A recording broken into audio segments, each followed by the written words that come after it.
Hello बच्चों, this is Sonia Jain from maths फितूर।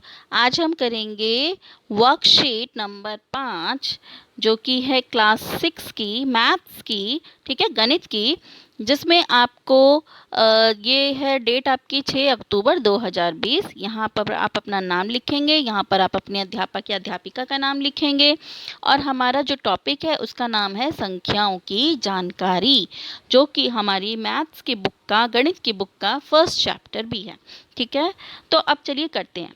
पहला है गुना को समझना। गुना को समझना, 3 गुना में 5। अब 3 गुना में 5 क्या होता है, देखो ये 3 गुना 5। अब यहाँ एक पूरा एक बॉक्स बना हुआ है जिनमें हमारे पास ये जो है लाइंस दे रखी हैं। ये कितने हैं, 1 2 3 4 5, ऐसे 5 है, ऐसे 5 है और ऐसे हमारे पास 3 हैं।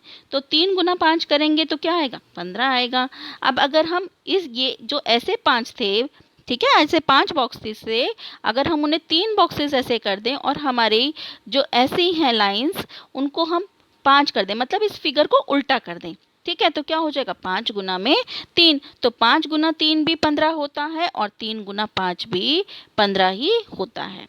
ठीक है, तो अब ये है क्या, ये होता है जैसे बार बार जोड़ना, जो हम इसमें समझते हैं। बार बार जोड़ना क्या होता है, जैसे 3 गुना में 5 है, तो यानी कि 5 को, इस 5 को कितनी बार लिखना है, 3 बार। 5 जमा 5 जमा 5, 5 जमा 5 10, 10 जमा 5 15 हो गया। 5 गुना में 3, यानी कि इस 3 को 5 बार जमा करना है। 3 जमा 3 जमा 3 जमा 3 जमा 3, 3 को 5 बार जमा किया। 3 जमा 3 6, 6 जमा 3 9, 9 जमा 3 12, 12 जमा 3 15। तो हम इसे 3 गुना 5 करके लिखें या 5 गुना 3 करके लिखें, बार बार हम जोड़ें तो भी हाँ आंसर जो है, उत्तर जो है हमारा 15 ही आएगा। तो गुना क्या है, गुना होती है बेटा बार बार जोड़ना, जो कि अभी हमने यहाँ पढ़ा। गुणनफल ये जो होता है ये हमारा गुणनफल होता है। से मतलब जैसे 5 को 3 से गुना करो, ठीक है, हम बोलते हैं ना 5 को 3 से गुना करो, या 8 को 4 से, ठीक है, गुना करना। तो 8 गुना 4 करते, 8 को 4 से गुना, ठीक है, ऐसे बोलते हैं ना। तो उसे ये कहते हैं कितनी बार, मतलब कितनी बार करें, ठीक है। और गुना का मतलब तो हमें पता ही है। फिर गुणन के बारे में कुछ रोचक तथ्य। यदि कोई संख्या शून्य से गुना की जाती है, मतलब किसी नंबर को, किसी भी संख्या को अगर हम 0 से गुना करें, ठीक है, किसी भी संख्या को हम 0 से गुना करें तो जो गुणनफल होगा वो हमेशा शून्य होता है। मान लीजिए अगर मैं यहाँ पर 14 गुना 0 करूँ तो उत्तर क्या आएगा, मेरा 0 आएगा। कोई बड़ा नंबर लेते हैं, कोई बड़ी संख्या लेते हैं, मान लीजिए 725 लिया। 725 को अगर मैं 0 से गुना करूं तो क्या उत्तर आएगा, 0 ही आएगा। किसी भी बड़े से नंबर को आप गुना करेंगे 0 से तो उत्तर जो है हमेशा 0 ही आएगा। दूसरा फैक्ट हमारा है, किसी संख्या और 1 का गुणनफल स्वयं संख्या होती है, मतलब किसी संख्या को अगर मैं 1 से गुना करूं तो वो खुद होगी। मान लीजिए 725, जैसे कि हमने पिछले वाले में भी लिया था, 725 को अगर 1 से गुना करूं तो क्या आएगा, उत्तर हमारा 725 आएगा। जैसे 14 गुना 1 किया तो 14 आएगा। इसी तरीके से 840 गुना 1 करेंगे तो 840 करेंगे तो क्या हो रहा है, ये नंबर खुद यहाँ पर आ रहे हैं, ठीक है ना।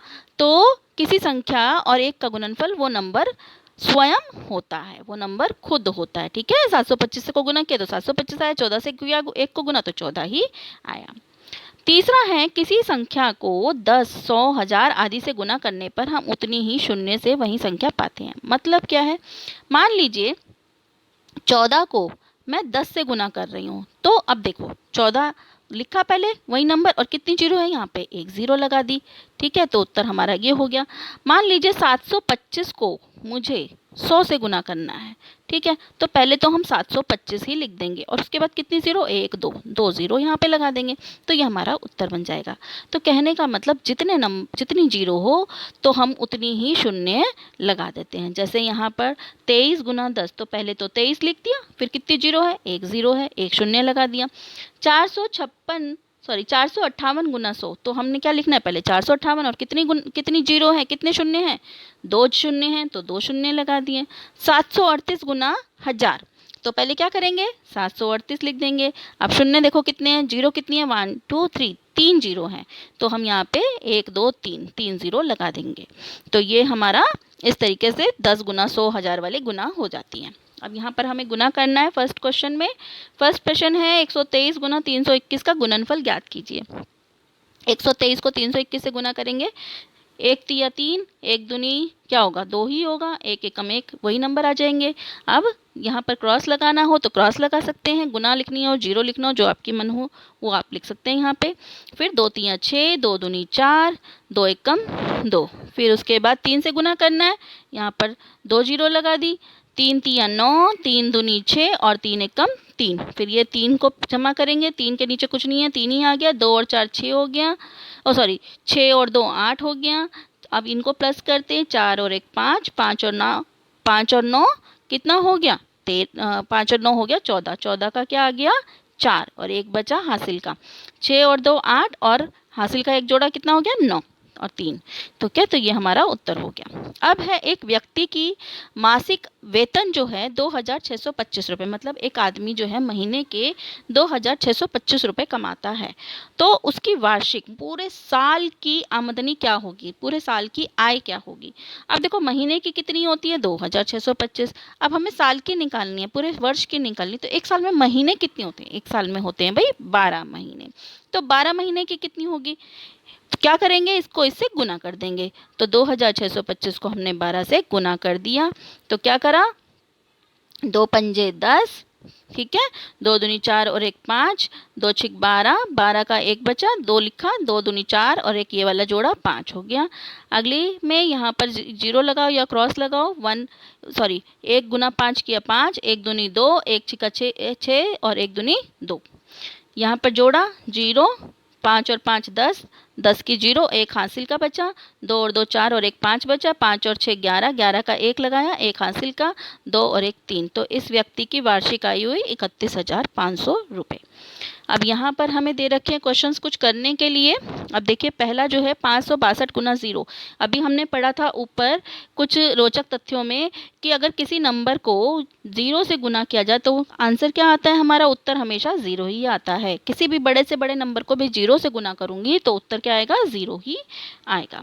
अब दूसरा है हमारा 8741 गुना 1। अब देखो 1 से गुना किया है किसी नंबर को, हमने ऊपर पढ़ा था किसी संख्या को अगर 1 से गुना किया जाए तो वो संख्या स्वयं आती है, तो यानी कि यहाँ पर क्या आएगा 8741 ही आएगा। तीसरा है 546 गुना 100। तो अब तीसरा तथ्य हमने क्या पढ़ा था, हमने पढ़ा था किसी संख्या को अगर 10 100 1000 से गुना किया जाए तो क्या करते हैं, वही अंक लिख देते हैं, वही संख्या लिख देते हैं और उसके साइड में कितनी जीरो लगा देते हैं, जितनी जीरो दे रखी है। जैसे अब देखो 546 गुना 100 है तो 546 लिखा और कितनी जीरो है 2, 1 2, 2 जीरो हमने यहाँ लगा दी। इसी तरीके से 541 गुना 1000 है तो 541 लिखा और कितनी जीरो 1 2 3, तो 1 2 3 जीरो हमने यहाँ पर लगा दी। समझ में आया। तीसरा प्रश्न करते हैं, एक बिस्किट में 480 पैकेट हैं। एक बिस्किट में कितने हैं एक बॉक्स में बिस्कुट के पैकेट कितने हैं 480 पैकेट हैं। बड़ा सा बॉक्स है समझो, उसमें 480 पैकेट हैं। प्रत्येक पैकेट में 12 बिस्किट हैं और एक पैकेट में 12 बिस्किट है। मान लो जैसे आप 5 रुपए का बिस्किट का पैकेट लाते हैं या 10 रुपए का लाते हैं तो उसमें जो बिस्किट है उसको पूछा है। तो एक पैकेट में कितने बिस्किट हैं, वो है 12। तो बताओ कि एक बॉक्स में कुल कितने बिस्किट हैं। तो पूरा जो बड़े वाला बॉक्स था उसमें टोटल कितने बिस्किट हैं, यहाँ पे पैकेट नहीं बिस्किट पूछे हुए हैं, बिस्कुट्स कितने हैं। ठीक है, तो करते हैं इन्हें अब हम। अच्छा ये तीसरा प्रश्न, चलो तीसरे को बता देते हैं। तो बॉक्स में बिस्कुट के कुल कितने पैकेट हैं 480 और पैकेट में कुल बिस्किट कितने थे, मतलब एक पैकेट में कुल कितने बिस्कुट थे 12 थे। तो बॉक्स में बिस्कुटों की कुल संख्या कितनी होगी 480 गुना 12। तो इसे गुना कर लेते हैं, 2 गुना 0 0, 2 अट्ठे 16, 2 चौक 8 और एक ये 9 हुआ। उसके बाद हमें किससे करना है गुना, 1 से करना है, तो यहाँ पे क्रॉस लगा दो या 0 लगा दो। 1 को 0 से गुना किया 0, 1 अट्ठा 8, 1 चौका 4, 0 6 9 8 17, 1 बचा और 4 और 1 5। ये हो गए 5760 बिस्किट टोटल उस बॉक्स में थे। अब एक प्रश्न हमारा यहाँ छूट गया है। ये वाला प्रश्न है 4851 को 254 से गुणनफल ज्ञात करो। अब इससे गुना करनी है तो यहाँ पर हम गुना कर लेते हैं।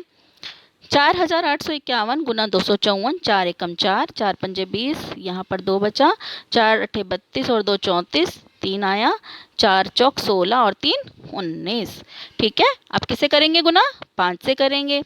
तो यहाँ पर कांटा लगाओ या 0 लगाओ। 5 एकम 5, 5 पचे 25, 2 5 अट्ठा 40 और 2 42, 4 हुआ, 5 चौक 20 और 4 24। ठीक है, फिर 2 क्रॉस लगाए या 2 0 लगा लो। 2 एकम 2, 2 पंजे 10, 10 का क्या हुआ? 0 लगी और 1 हासिल का बचा। 2 अट्ठे 16, 16 और 1 17, फिर 1 बचा, 2 चौक 8 और 1 9। फिर इन सबको जमा कर लेंगे।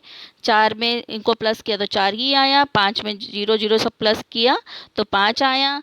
फिर 4 जमा 5 9, 9 जमा 2 11, 11 का 1 बचा हासिल का। ठीक है, 4 और 1 5, 5 7 12 और 1 बना हमारा 13। ठीक है, उसके बाद 9 और 2 11, 11 और 1 बचा ये 12। तो हमारा जो उत्तर आया 1 2 3 2 1 5 4, ये हमारा उत्तर आ गया। तो हमने ये वाला प्रश्न भी कर लिया और ये वाला प्रश्न भी कर लिया। तो यहाँ पर हमारी वर्कशीट कंप्लीट होती है। अगर आपको मेरी वीडियोस अच्छी लगती हैं तो उन्हें लाइक शेयर सब्सक्राइब कीजिए, मेरे चैनल को सब्सक्राइब कीजिए। तो नई वीडियो में नई वर्कशीट या नए चैप्टर के साथ मिलेंगे। So stay tuned for more videos. Till then, bye bye.